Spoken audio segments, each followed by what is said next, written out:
Hey Bible lovers, I'm Tim Nichols, and I'm here to bring you your Nichols Worth. And today from Vita Publishing, we have a bilingual Bible. So if maybe Spanish is your first language, but you also like to have an English Bible next to it, or maybe English is your first language, but you like to have a Spanish translation next to it, this is an excellent option for you because it has 4 different translations. Now obviously, I don't know Spanish, so I'm not going to know anything about the Spanish part of it, but I'll walk you through it and let you see it as it is. It is 4 different versions. It's the MVI, paired with the NIV, and it's the NASB paired with the MBLA. Now this is going to be the NASB 2020. So there's 4 different translations in here, 2 of them in English, 2 of them in Spanish. And of course this is a hardback edition, so you're going to know this is going to have a paper liner, but it does seem to have some reinforcement bookbinders tape here to kind of hold it together.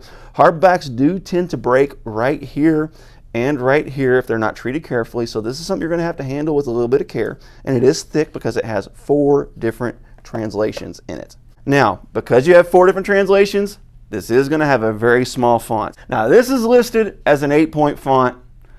I'm not buying this as an 8-point font. This is a pretty small font, but it is in the comfort print.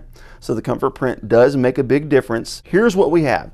When it comes to the text, we have the MVI, which is paired with the NIV right here, and then it has the MBLA, which is paired with the NASB right here.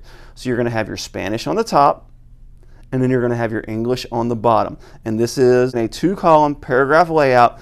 This is tight. This is a lot. There's a lot of information going on in here. And again, this looks to be a little bit small to me to be an 8-point font. I'd probably put this more at a 7, but comfort print sometimes reads a bit larger than it is. So there's a lot of forgiveness and wiggle room in here.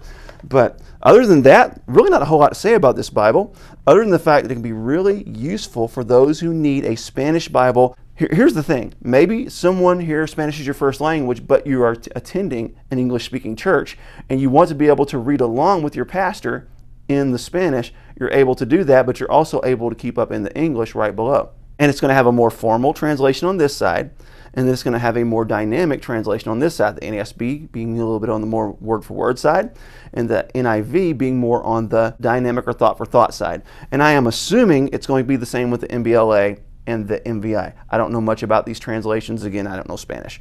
So as you travel through it, let's see what happens in the poetic settings and see if we get any difference with those. And you can see not a whole lot of difference.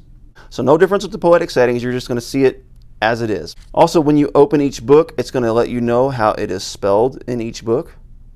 Of course, in the English, it's going to be the same, letting you know the order of the translation, same.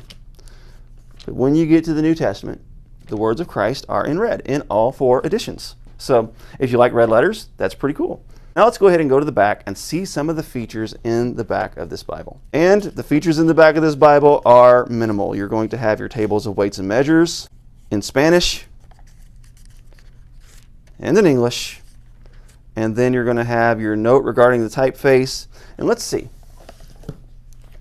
The MVI and NIV portion of this Bible were set in the Zondervan typeface, and the NASB and MBLA are set to the NASB typeface. So the NIV portion, Spanish and English are both NIV typeset, and then the NASB and the MBLA are both set to the comfort print NASB typeset. And then after that, just a couple blank pages, no maps, nothing like that. But if you're in need of a bilingual Bible, or maybe you're a pastor that has a bilingual congregation and you want to offer this as a gift, this is a really nice option. God bless you. Keep calm, Jesus on. This is your Nichols Worth.